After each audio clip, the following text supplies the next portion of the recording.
Essa porra desse programa de história, o Tinder te procura pra poder... Eu viro a Jennifer. A Jennifer A Jennifer da Isis, tá certo. Pega muito mal eu falar que eu sou a Ana Furtado da Isis. Ai, para com isso, agora não tem mais podcast. Eu vou ficar caminhando aqui no Isis, quinto andar.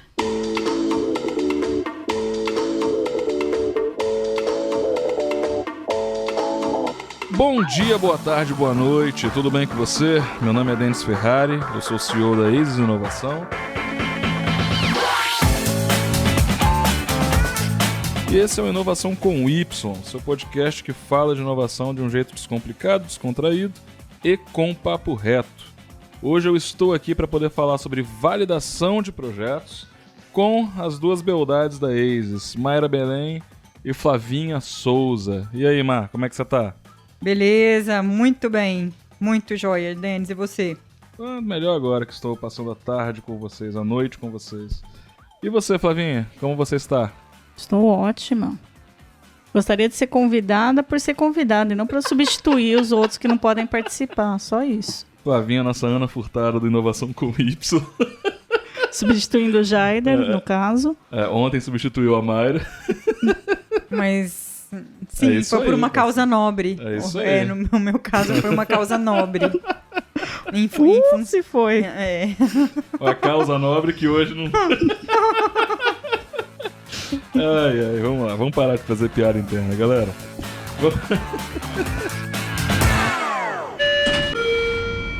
Bom, meus caros, hoje a gente vai falar sobre validação de projetos. O nosso objetivo é desmistificar como que você pode começar a trabalhar na sua ideia sem realizar grandes investimentos e desenvolvendo o seu lado empreendedor a partir da ideia que você colocou no papel. Um pré-requisito para você conseguir ouvir esse programa, o primeiro, ouvir o programa anterior, onde a gente falou sobre criatividade, ideação e explicou o funcionamento do quadro da ideia. Uma vez que você tiver com a sua ideia desenhada no quadro, na forma como a gente explicou no programa passado, você vai precisar de mais duas coisas. Cabeça aberta, porque a gente vai te instruir com algumas ações que você deveria fazer no seu projeto e ter muita disposição para trabalhar e aprender. Possivelmente o processo que a gente vai te falar vai modificar bastante a ideia que você desenhou no programa anterior. Beleza?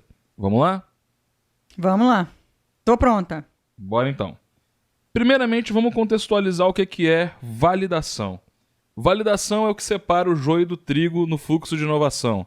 Todos nós temos capacidade de gerar ideias boas ou ruins.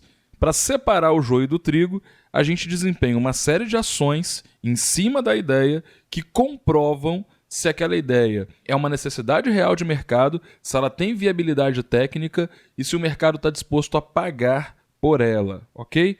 Ou seja, o processo de validação vai dizer se a sua ideia tem fundamento ou não, baseada em testes de mercado.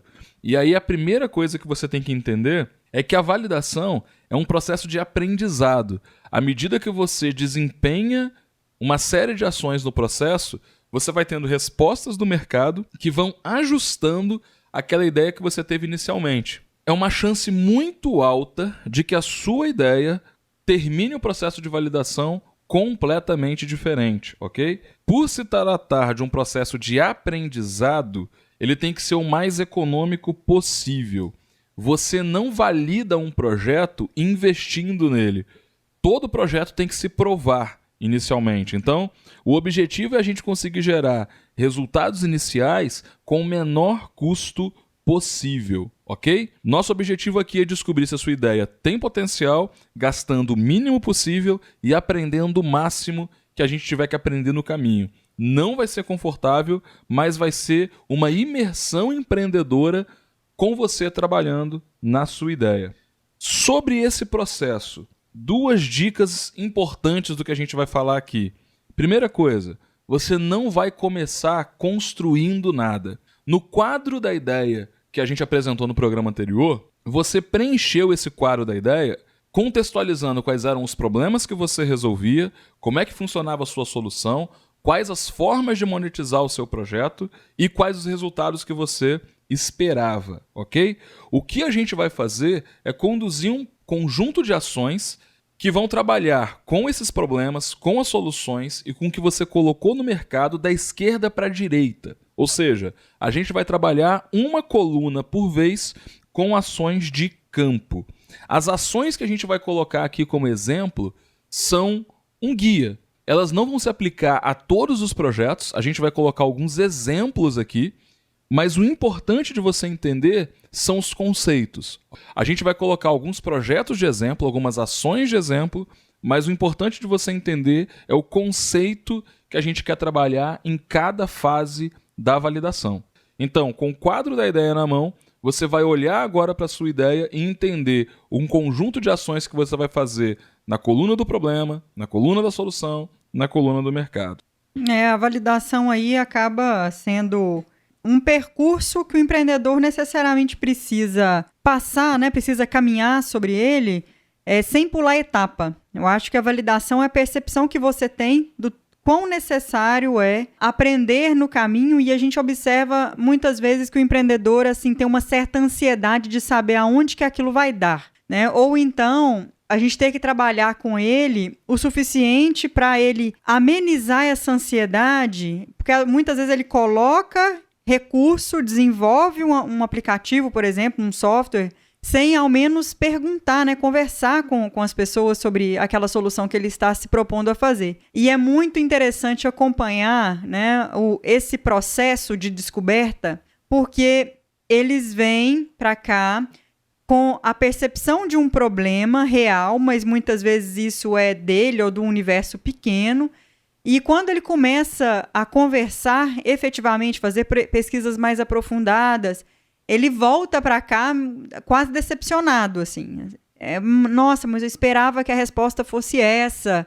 Imaginei que isso fosse um problema recorrente, todo mundo passasse por isso e não é bem assim. E daí começa um novo momento, né? A validação não termina, o projeto não acaba por aí. É o que a gente chama de repente, tentar identificar a partir da resposta que essas pessoas tiveram, esse empreendedor teve em campo, para poder achar uma nova brecha para desenvolver o projeto. Um projeto que faça sentido baseado no que ele ouviu no mercado. E a validação ela acaba ajudando nesse processo de cocriação com o seu usuário, né? Então, quando a gente fala que o usuário te ajuda a criar a tua solução, é porque você depende muito do feedback dele para saber se o teu caminho está certo. E é também na validação que acontecem muitas pivotagens, né? Onde você vê que a tua jornada ou pode ser melhorada atingindo um outro mercado, ou não deu certo, mas o teu projeto ainda tem aquele plano B, e é aí que acontece a pivotagem, é aí que o projeto muda de caminho. Entre milhões de possibilidades, né, dentro de um projeto, escolher um entre tantos caminhos é o grande barato assim, do empreendedor, né? Porque quando ele está decidido, né, investir, em empreender, em inovar, sobretudo, ele tem que ter muita resiliência, muita vontade de fazer aquilo acontecer de fato, porque às vezes no primeiro não ele já desanima. Acontece muitas vezes.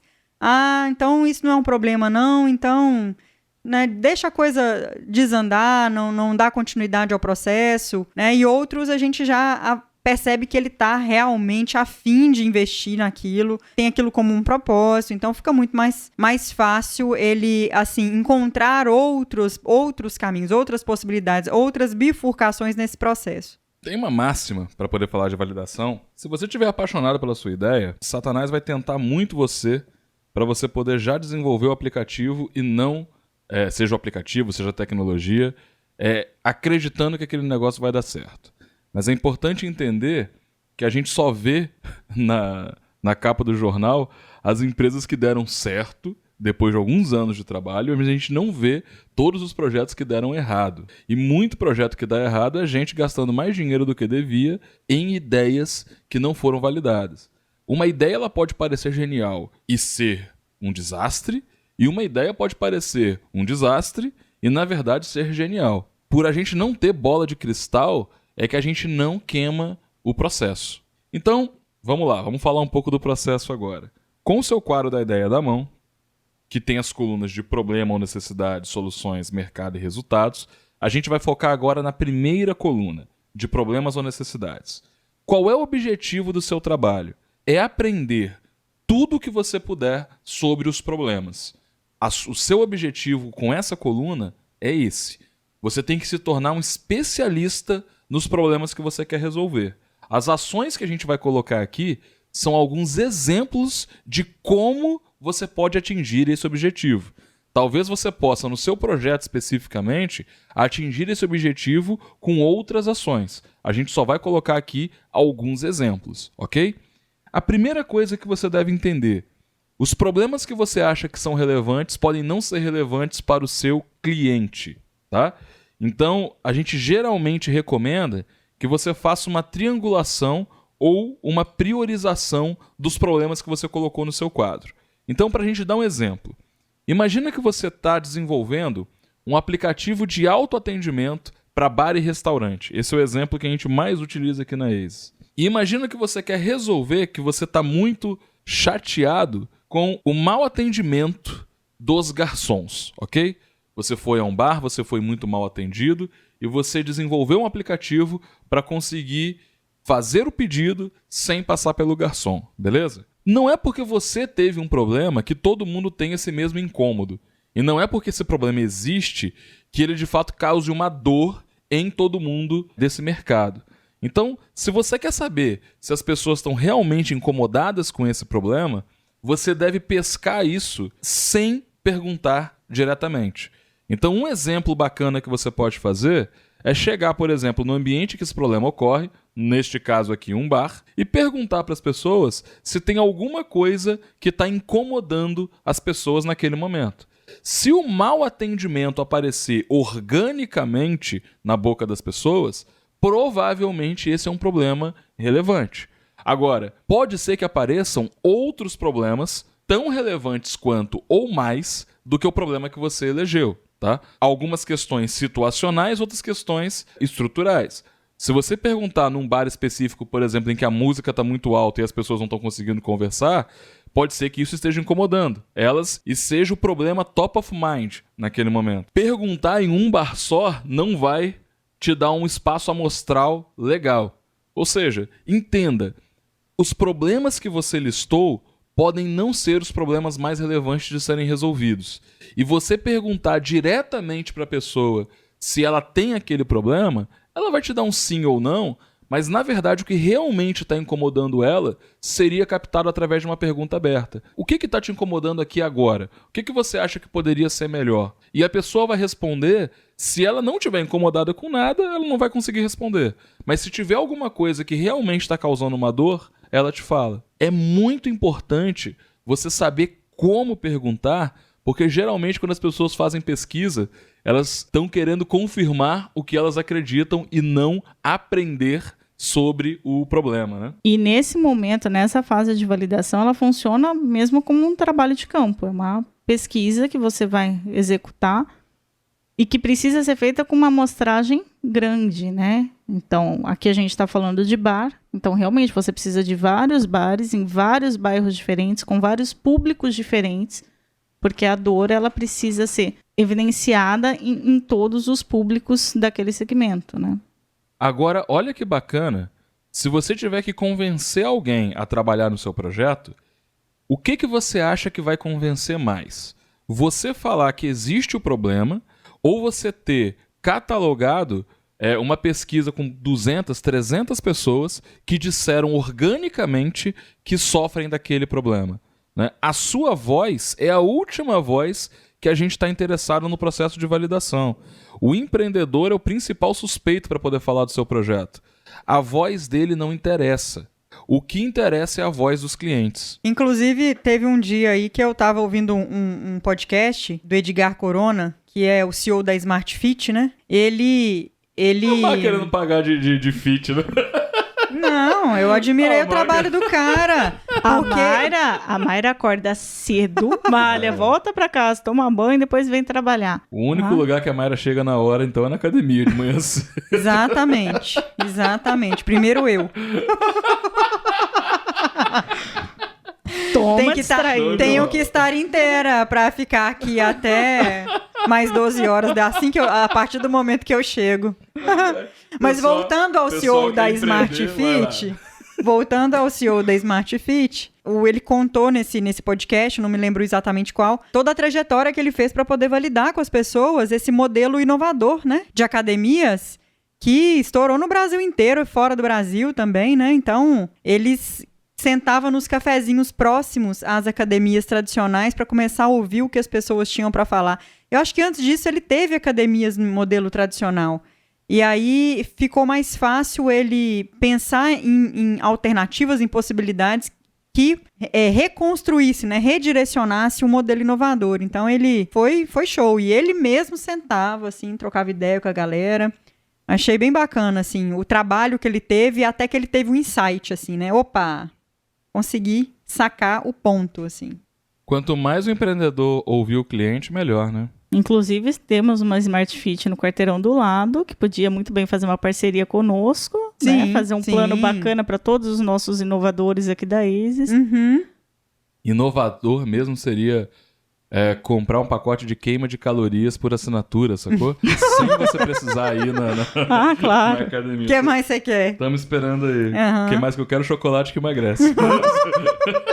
Cadê? A gente ainda não tem nenhum projeto de biotech, né? Não temos. Mas, Vamos pô, incentivar essa galera, gente. Precisamos de chocolate que não engorda. Uma vez que você chegou à conclusão que os problemas que estão no seu quadro são de fato os problemas que têm que ser resolvidos...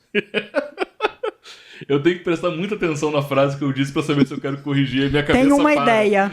Eu tenho uma ideia. Para de olhar pra sua própria imagem. Pior que eu não tô olhando.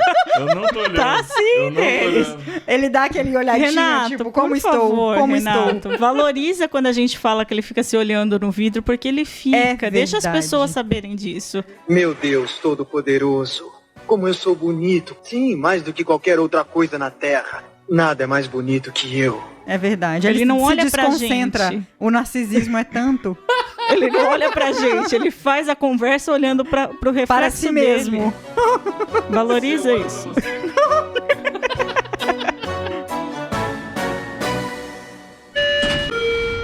Se você tá com o seu quadro e você chegou à conclusão que os clientes realmente priorizam os problemas que você colocou, a segunda coisa que você tem que fazer é fazer uma pesquisa exploratória com as pessoas envolvidas nestes problemas, ok? E o que é uma pesquisa exploratória? É importante você entender que pesquisas quantitativas, que são geralmente aqueles formulários que a gente coloca em espaços amostrais muito grandes, eles não devem ser utilizados nesta fase. Você não conhece o seu cliente e você não conhece a fundo ainda o problema. Antes de fazer qualquer pesquisa quantitativa, você tem que fazer uma pesquisa qualitativa. Então, o que você faz? Com quem que você tem que conversar? Se a gente está falando de mau atendimento no bar, quantas pessoas eu tenho envolvidas nesse problema? Eu tenho o garçom, eu tenho o cliente, eu tenho o gerente, eu tenho o dono do bar. Estou colocando 4 pessoas aqui que estão diretamente envolvidas com esse problema. Cada uma delas tem algo a dizer sobre por que e como que esse problema acontece. Então, o seu objetivo enquanto empreendedor é, na verdade, conversar com todos esses personagens para ter o máximo de visões possíveis sobre como esse problema ocorre. Lembra, quanto mais você souber sobre o problema, mais insumo você vai ter para criar uma solução. E é importante você entender que todo mundo que tiver algo a falar pode somar e trazer um conhecimento que você não tinha. A gente geralmente tem uma máxima aqui: para um carro funcionar, tudo tem que dar certo. E um carro é um exercício de engenharia absurdo.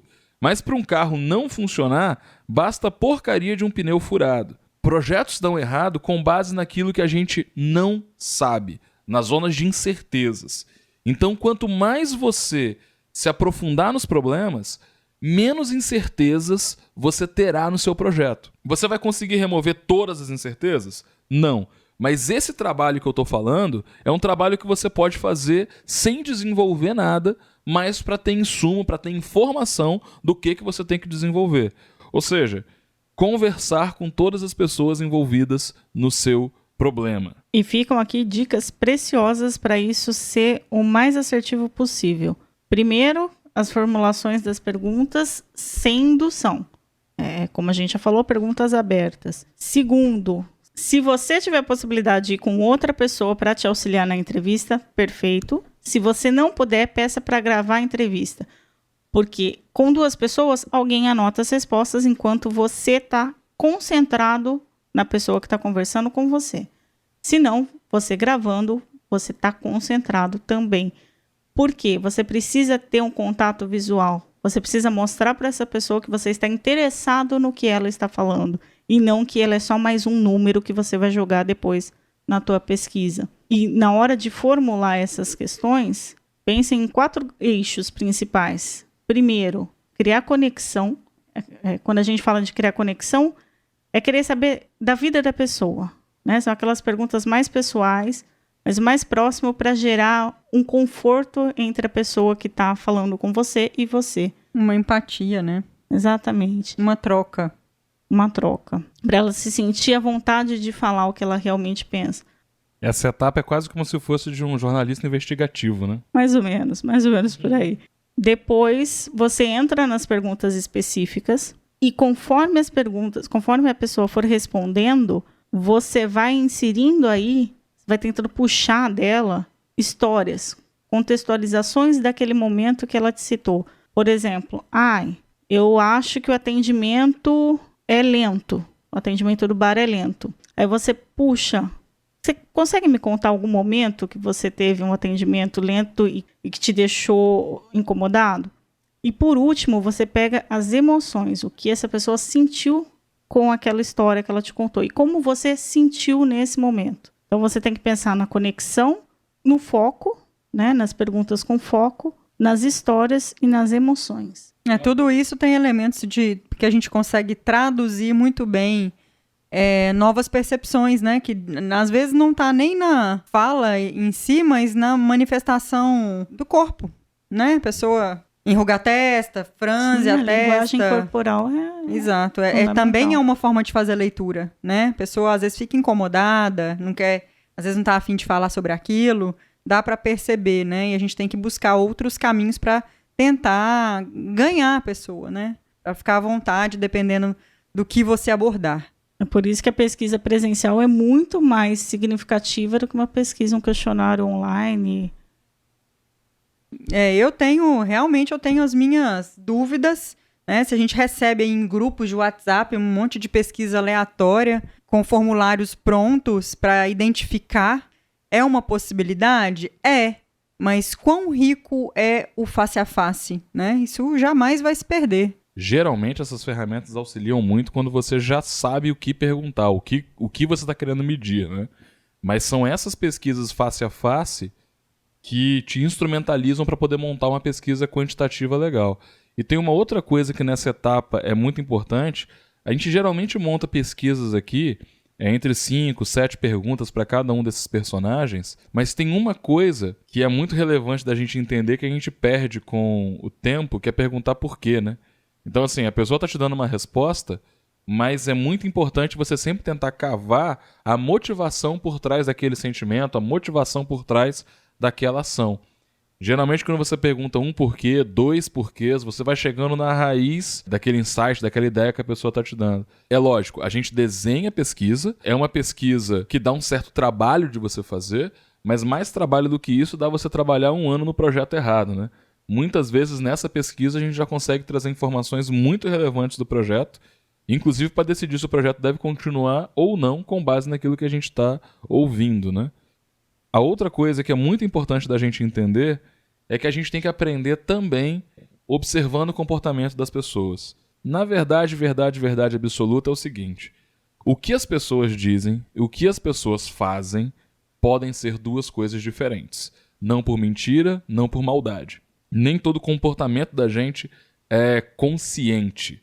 Ou seja, quando você me pergunta, quando a gente conversa, eu posso te falar algumas coisas, mas eu não tenho real noção de como eu me comporto em algumas situações. Então, não é que uma coisa exclui a outra, ela é complementar. Do mesmo jeito que eu posso perguntar para todos os personagens envolvidos no problema o que eles podem me falar sobre o mau atendimento, eu posso também ficar no bar observando o comportamento dos garçons, observando o comportamento dos clientes, observando o comportamento dos gerentes, para ter insights sobre aquele problema. São duas visões diferentes, quem está no problema e quem está olhando de fora. Observar o comportamento das pessoas é tão importante quanto conversar com elas para você estar cercado de informações conscientes e inconscientes que estão acontecendo naquele cenário. A gente, em design etnográfico, a gente fala em 4 maneiras de obter respostas, né? Que é a pesquisa com o usuário, uma conversa com o especialista, a observação do contexto. Fugiu a última. Calma. Ah, experiência análoga. Pensa o quê? Análoga. Ah, que susto. Eu não queria fazer uma pesquisa na minha vida. Nunca diga nunca. Foi por isso que foi difícil eu lembrar dessa parte. Né? Vamos lá. Respira, senão você só vai lembrar desse item agora. 1, 2, 3, gravando, Renato. Ok. Quando a gente está pensando em design etnográfico, a gente mapeia 4 eixos principais, né? Que é conversar.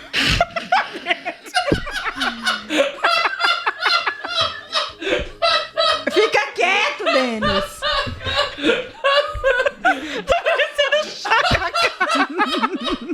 Tá vendo? É bom, né? É bom, né?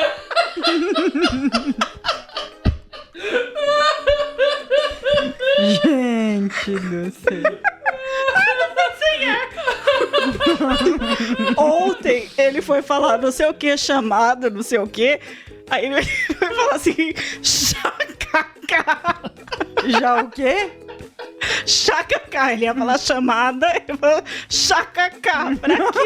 Eu não consegui parar de rir. Mas esse conversa. Eu falei, enfia a cabeça.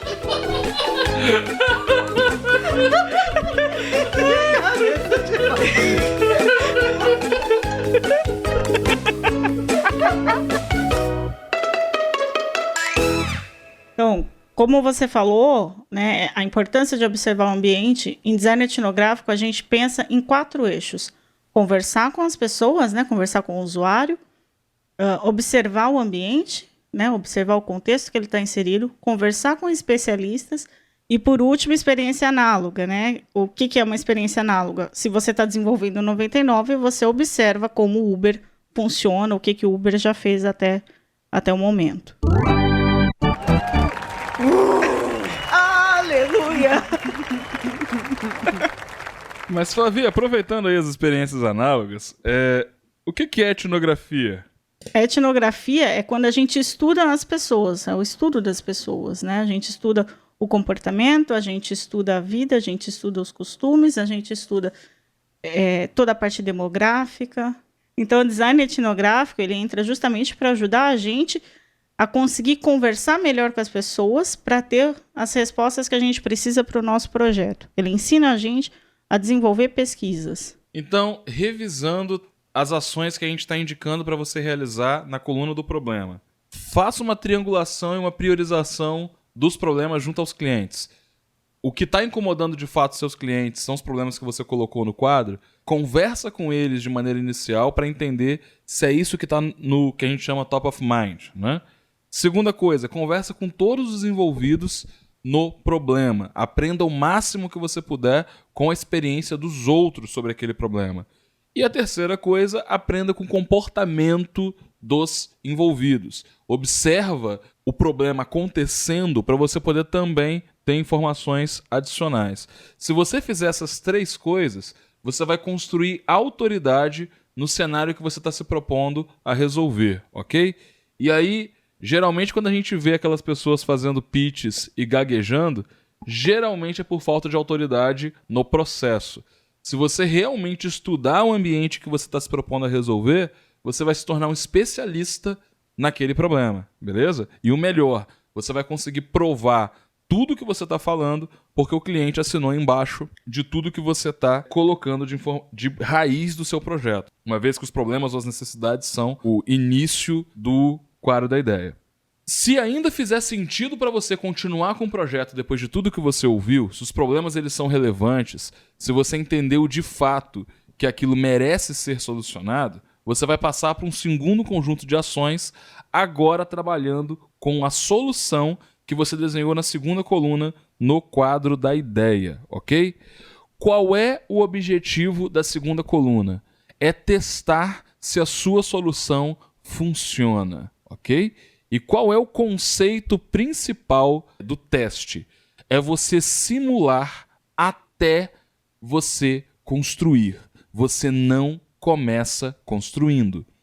A sua solução ela não nasce perfeita. É importante você entender que para você poder fazer uma prova de conceito, para você provar que a sua solução funciona, você tem que fazer isso sem desenvolver tecnologias. Qual é a estratégia que a gente recomenda? É que você faça da forma mais manual possível ou utilizando tecnologias já existentes, que você possa utilizar uma ou mais tecnologias combinadas para conseguir simular a solução que você está propondo. Nesse caso, nesse aplicativo especificamente, como ele é uma espécie de garçom virtual por onde as pessoas vão fazer os pedidos, você poderia simular até com Google Forms, por exemplo, como que a mesa vai poder fazer o pedido, ok? O objetivo não é ser bonito, o objetivo é provar que o conceito é mais eficiente e resolve o problema que você está se propondo a resolver, sem firulas, do jeito mais rústico, mais manual e mais barato que você conseguir. Se você não se atentar ao custo, geralmente é nesse momento que você gasta o que você não deveria gastar. Ninguém que testa o projeto testa na versão ótima. Entendam, gente, não existe versão ótima nem quando a empresa estiver rodando, tá? Nenhuma empresa que você entrar, pequena, grande, que fature pouco ou muito, os diretores vão achar assim, não, tá tudo lindo, tá tudo funcionando. Não existe empresa perfeita, não existe solução perfeita. Então, se você for esperar a perfeição para lançar o seu produto, outra pessoa vai lançar primeiro. O que você tem que provar é que a dinâmica que você está propondo funciona do jeito mais rápido, barato e manual possível, ok? Você não contrata programador, você não contrata fábrica de software nesse momento. Você tem que utilizar dos seus conhecimentos de tecnologia ou dos conhecimentos de alguém do seu time para simular o processo com tecnologia já existente. Beleza? Nesse projeto que a gente está falando, se é para desenvolver um aplicativo que vai fazer o pedido, o que eu preciso ter é uma forma de simular o pedido que seria feito na mesa. Quanto menor for a barreira de entrada e quanto mais simples e barato for o protótipo, mais cedo eu vou ter a resposta e o feedback do cliente. E aí tem uma outra coisa. Geralmente a sua prova de conceito ela vai parecendo pronta, mas por baixo do capô as coisas ainda são manuais. Todas as empresas de tecnologia que você vê que tem um site bonitão, feito com algum template maneiro em WordPress, que parece que as coisas são automáticas, geralmente por trás do site tem uma série de automações simples, onde as pessoas recebem as demandas e fazem atividades manuais até que a gente tenha certeza do que tem que ser desenvolvido. É importante entender que essa fase é a fase crucial para você conseguir entender das funcionalidades que você colocou na coluna de solução, quais são de fato necessárias, quais que agregam valor para o cliente. Entenda, não serão todas as coisas que você colocar na coluna de solução.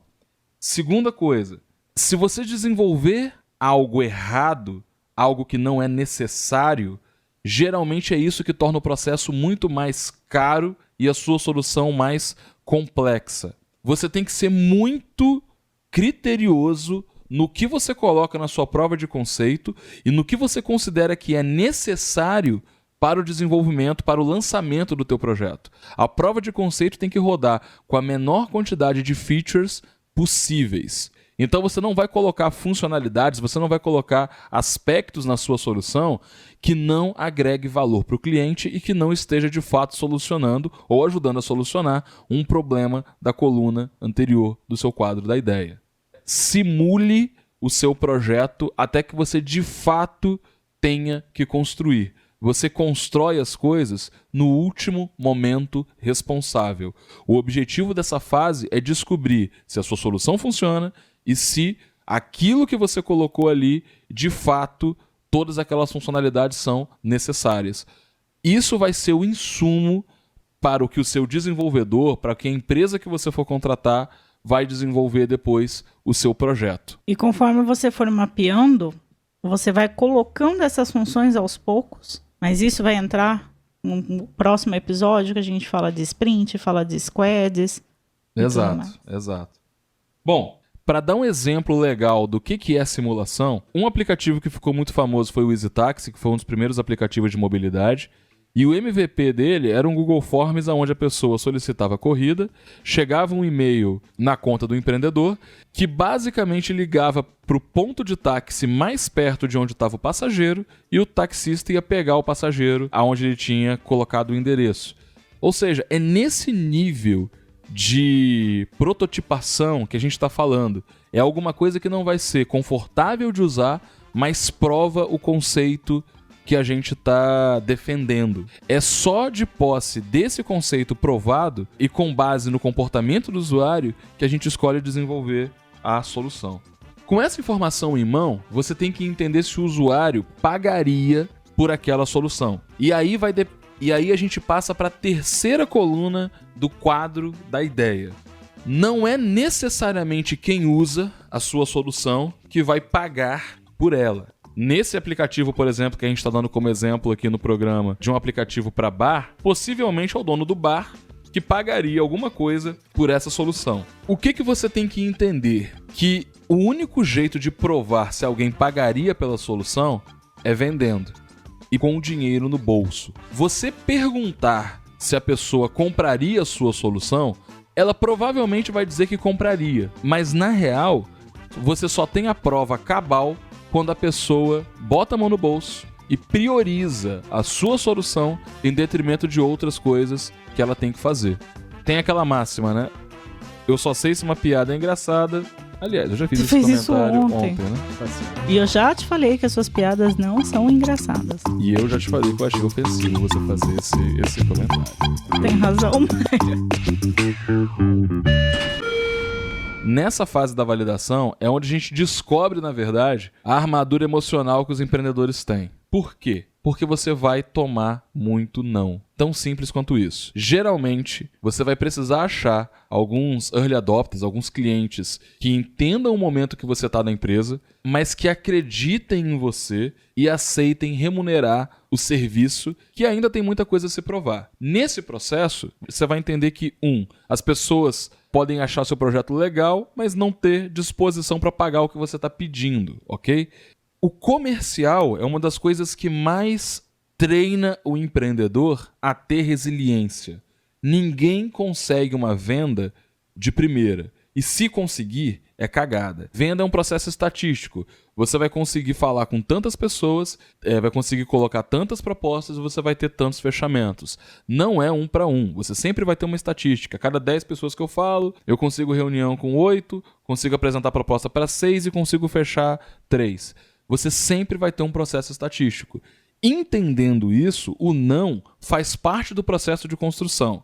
Como a maioria dos empreendedores, pelo menos que passam aqui pela ASIS, geralmente não eram da área de vendas, essa é uma área que a maioria das pessoas tem dificuldade. Ou seja, eu vou ter que não só aprender a vender o meu projeto, quanto também aprender a vender. Só que você tem que ser o melhor vendedor do teu projeto. Não tem como você fugir disso. E você está falando de muitos nãos, mas é importante balizar também.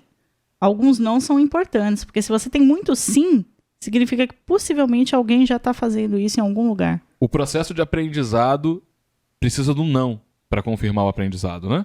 E esses nãos vão te ensinar algumas coisas. O não confirma o caminho, na verdade, né?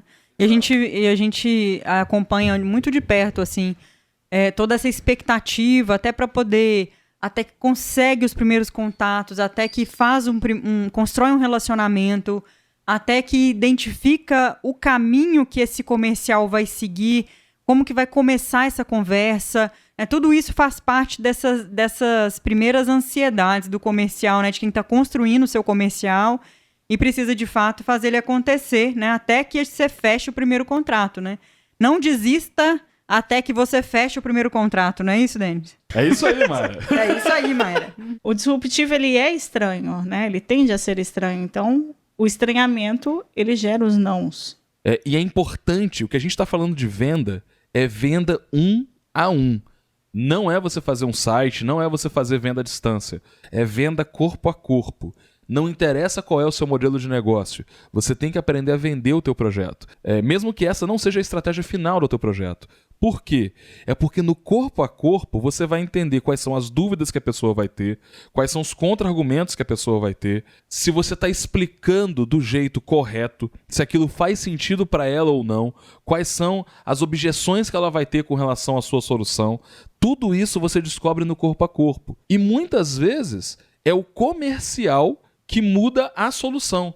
Porque você descobriu que se você vender para um determinado público específico, você vai conseguir ter uma performance melhor. Quando você toma um não, pode ser que aquela pessoa para quem você ofereceu não é a tua persona ideal, não é o teu perfil de cliente. Nenhuma solução atende todo mundo. Você tem que descobrir, na verdade, quem é o seu cliente ideal. Ok? É claro, vão ter alguns clientes ali que podem ser situacionais, mas o seu cliente ideal é o cara que dá o sim mais rápido. É o cara que vai ver mais valor no seu projeto. Ajustar a proposta faz parte desse processo, né? Então você percebe que muita coisa não está fluindo, daí você ajusta o tempo todo a sua proposta para que no próximo cliente você consiga chegar mais próximo da argumentação de venda, das palavras-chave que você precisa trabalhar, como que você vai construir a explicação sobre a sua solução. Isso aí você testa só na real, né? No tete a tete, na face a face, aí às vezes, muitas vezes, né? Principalmente nas primeiras vendas, é muito relevante que você esteja presente para aprender com esse processo. É importante você entender que a forma como você comunica define muito da percepção que as pessoas vão ter sobre o projeto. Se você não souber explicar o teu projeto a fim de gerar venda, às vezes não é a solução que está errada, é você que não está sabendo explicar. E entenda, inovação é uma das coisas mais difíceis do mundo de comunicar. Se é de fato uma inovação que a pessoa está vendo pela primeira vez, ela pode ter uma dificuldade de entender, ela pode não ter referência daquilo. O teu objetivo no comercial é descobrir como comunicar e como vender. E a gente fala que a gente testa muito o perfil do empreendedor porque ele tem que ter disposição de descobrir, de fazer isso dar certo. Se a solução funcionou e se o problema é relevante, é mais uma questão de jeito do que de viabilidade de fato. E ocorre muito no mercado tradicional, eles querem sempre ter referência, né? Quem você já está atendendo quem? Qual a referência de cliente que você já tem se relacionado? E muitas vezes a startup está aprendendo a fazer aquilo ali, não tem um histórico, né? Assim, acho que o mercado também, tradicional, acaba tendo que abrir mão um pouco desse costume de pedir sempre uma referência, porque quando você está inovando, quando você está trazendo uma solução que não é comum, né, para o mercado, a possibilidade de você realmente não ter um histórico é real. Né? Isso incomoda bastante, percebo também, incomoda bastante o empreendedor. Ele pede também, às vezes, uma proposta detalhada demais, que é coisa que é comum também nas grandes organizações. Os empreendedores também ficam bastante sem entender. Peraí, vou abrir todo o detalhamento do meu custo. Enfim, tem algumas práticas de mercado que acabam desagradando, incomodando um pouco o empreendedor que está ali aprendendo, né, aquele processo. Venda vai ser um dos processos que mais vai te ensinar o que é empreender de fato, porque é um dos processos que você vai ter que aprender a ouvir, aprender a se replanejar, ter disciplina, se organizar para conseguir atingir um objetivo comercial. Uhum. Até para saber se convém você continuar tentando ou não, né? Exato. Tem limite, né?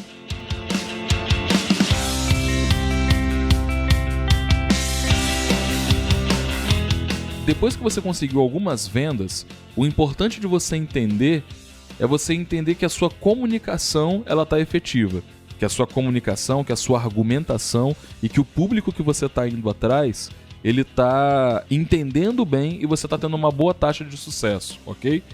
Você vai fazer no 1 a 1 até esse ciclo de aprendizado reduzir. Então, quando você começa a evoluir muito pouco o discurso comercial, é porque provavelmente você achou o seu perfil de cliente e a comunicação efetiva.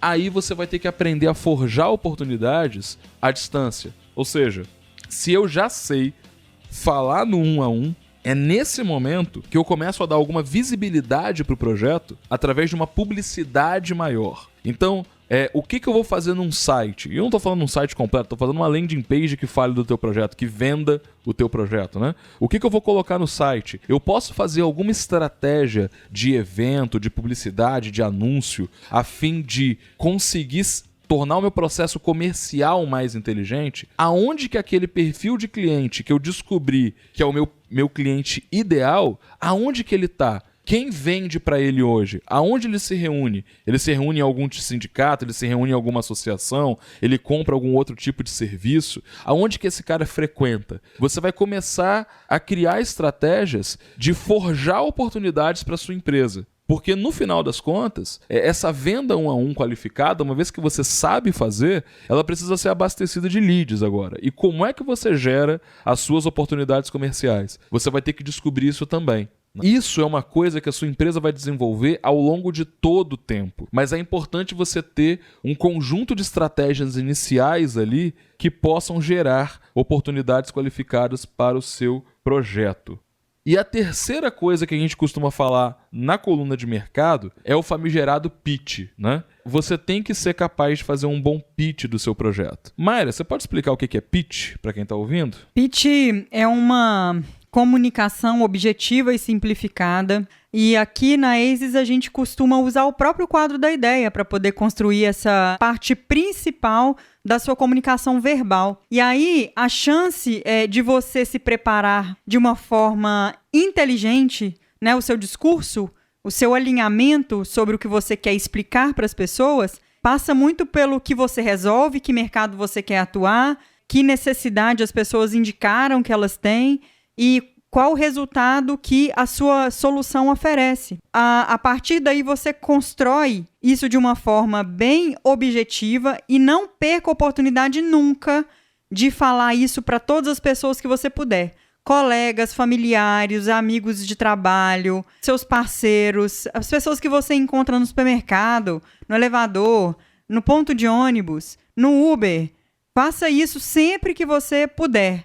Converse com as pessoas sobre o que você está propondo, treinando o seu pitch. Eu sempre, quando eu faço oficinas sobre esse tema, eu sugiro que as pessoas gravem o áudio para depois se ouvir, para poder ver em que ponto pode melhorar, que ponto dá para enxugar a comunicação. Tudo isso é bem importante, assim, para ter o discurso na ponta da língua quando a oportunidade de verdade aparecer, né? Seja comercial, seja de captação de recurso, seja para poder justificar um edital que você esteja pleiteando uma verba. Enfim, esteja preparado. Esteja sempre preparado. Estar preparado aproveite a oportunidade anterior que você tem, as experiências e toda a construção sobre o seu projeto para que você, de fato, não deixe passar a sua vez. Você tem que conseguir explicar o teu projeto com poucas palavras em pouco tempo. Se você não consegue explicar o seu projeto, dificilmente as pessoas vão entender e se engajar nele. Geralmente 3, 5 minutos, né? É o máximo de tempo suficiente para você falar tudo sobre o seu projeto. Inclusive, o elevator pitch, o pitch do elevador, ficou conhecido assim porque 1 minuto é mais ou menos o tempo que você demora para poder chegar no seu andar, né? Então tem aquela história, se você encontra o Bill Gates no elevador, como que você falaria do teu projeto para ele até o Bill Gates sair do elevador? É até por isso que a gente usa o som do elevador na nossa vinheta do Inovação com Y. Tem uma coisa que é importante de você entender, que o pitch é a 9ª ação que a gente está colocando nesse podcast. Se você executou com propriedade todas as ações anteriores, o pitch é só para organizar o que você aprendeu, ok? É importante você entender que o pitch é um resumo do teu projeto. Se você tem autoridade no seu projeto, você vai passar essa autoridade no pitch. A insegurança que geralmente as pessoas têm... Sério, Mayra? Que você vai tirar foto agora? Sério mesmo? Anda, Nossa senhora. Quem tá olhando pro espelho é você. Tá bom, eu tô olhando pro espelho porque aqui, ó. Tem a foto aqui, ó. Lá no fundo ali. Anda, fi, vambora. Mas vamos lá. Se você não está conseguindo falar com a autoridade do teu projeto, é que possivelmente você não tem o aprendizado necessário. Geralmente, quando o empreendedor passa por esse processo de validação que a gente está falando, ele tem uma imersão no problema, ele faz o teste da solução, ele... Porra, sério mesmo, não dá pra...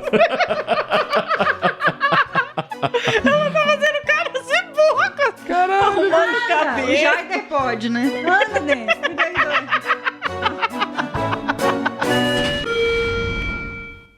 A autoridade que você vai passar no seu pitch é a autoridade que você construiu ao longo de todo o processo de validação.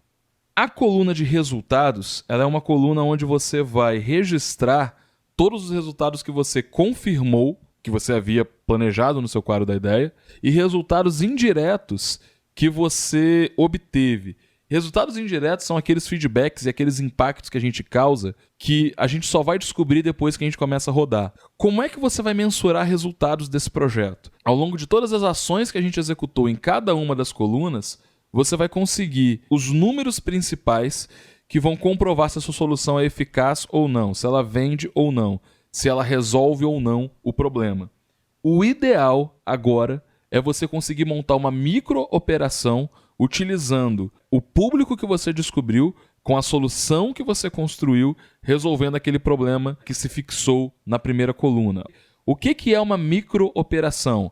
É você conseguir botar essa empresa para rodar em um tamanho controlado. O tempo é uma variável da validação.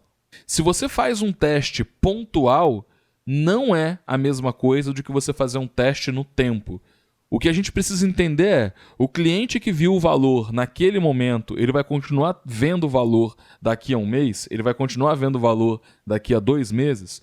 Você tem que rodar uma micro-operação e manter alguns clientes e usuários ativos na sua solução para entender de fato qual é a operação da empresa que você está montando e conseguir ter números reais dessa operação. Com base nessa micro-operação, você vai conseguir entender qual é o comportamento do seu cliente no tempo e você vai descobrir, na verdade, quantas oportunidades essa operação consegue gerar. O que mais é relevante para o cliente, além da solução que você instalou. Se você tiver uma operação rodando com usuários controlados, isso tem um valor absurdo. E uma micro-operação geralmente depende daquele conceito que a gente chama de MVP. A diferença do que a gente está propondo aqui é que ao invés de você começar construindo a solução com o MVP, você vai fazer essa série de ações e terminar construindo um MVP. Esse MVP vai ser muito mais assertivo porque você passou por todo esse processo de aprendizado. Ou seja, o que você vai colocar no site, as funcionalidades que terão, o seu MVP, ele vai ser abastecido com todo o aprendizado que você teve ao longo desse processo de validação. Então, a gente termina construindo e não começa construindo, beleza? Medindo todos os indicadores dessa operação. Ou seja, meu caro, se você quer trabalhar num projeto inovador e não tem dinheiro para poder investir nesse projeto, a gente está te dando um guia, um roteiro, para que você tenha uma espécie de plano de ação para evoluir o teu projeto gastando muito pouco dinheiro. Você vai precisar aprender muita coisa no caminho, você vai precisar de disposição para trabalhar, mas você vai tirar pouco recurso do bolso para poder validar o teu projeto se você seguir essas nossas dicas. Se você ouviu esse programa e quer ajuda para poder validar o teu projeto, você pode trazer o teu projeto para o nosso programa de pré-aceleração. Você pode entrar no site aces.com.br, solicitar uma análise de ideia, a gente vai ouvir o teu projeto e se você for aprovado no nosso programa de pré-aceleração, a gente vai te ajudar a validar esse projeto e desbravar todo o potencial da ideia que você nos trouxe. Porém, se você quer começar sozinho no teu projeto, você pode utilizar esse guia para orientar as ações de validação. E se você que está ouvindo não quer empreender, está só se divertindo mesmo com as nossas palhaçadas, se for abordado por algum empreendedor querendo validar o seu projeto, ajuda esse empreendedor. Passa esse programa para ele, né? passa esse programa para ele, valida o projeto dele. E a gente tem visto muito até investidores, né? Sabendo das nossas atividades, tem direcionado, tem encaminhado os empreendedores para cá. Porque é preciso, de fato, passar pelo processo de validação e antes disso é muito difícil conseguir investimento, né? Quando você não prova minimamente para você mesmo e para o investidor, sua ideia, seu projeto faz sentido. É claro, esse guia que a gente passou, ele não é um trilho, ele é um guia de orientação. Pode ser que alguma ação não faça sentido no seu projeto, dependendo do tipo, dependendo da vertical que você está trabalhando. Mas o objetivo é você entender o conceito das ações que você tem que trabalhar em cada uma das colunas para conseguir trabalhar no teu projeto. Se você ficou com alguma dúvida, quer acrescentar alguma coisa e participar da conversa, envie um e-mail para inovaçãocom@aces.com.br, que a gente vai ter o prazer de iniciar um papo contigo. Se você tem dúvida de como escrever a ideia, acesse o programa anterior, e se você quiser baixar o quadro da ideia, aces.com.br/quadro da ideia. Temos um programa? Temos um programa. Depois de muito tempo, temos Siga um programa. a ACES nas mídias sociais, @ACES Inovação. Tchau, galera. Tchau.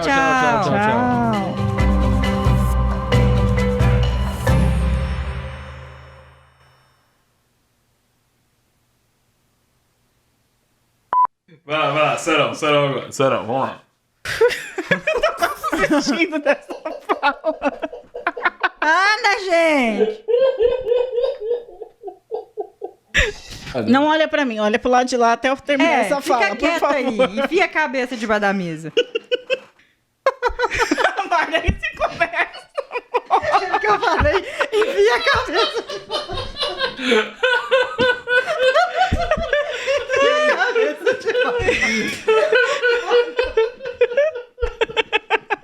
Gente, eu tô com dor, já para. O que são experiências análogas? Se eu tô desenvolvendo o Uber, eu vou observar como o 99 funciona. Olha até o final. Eu não ri. Ele começou a rir. Ai, minha cabeça. Ele começou a rir. Deixa sem a explicação do que é experiência análoga e vambora. Agora não, é honra. Vai, pega. É honra. É seu momento de brilhar. Concentração. É seu momento de brilhar. Eu vou Vai. precisar de uma Concentração. fralda pra começar a gravar de fralda. Dá logo, vai chegar em casa. Então, né, como você estava falando sobre observar.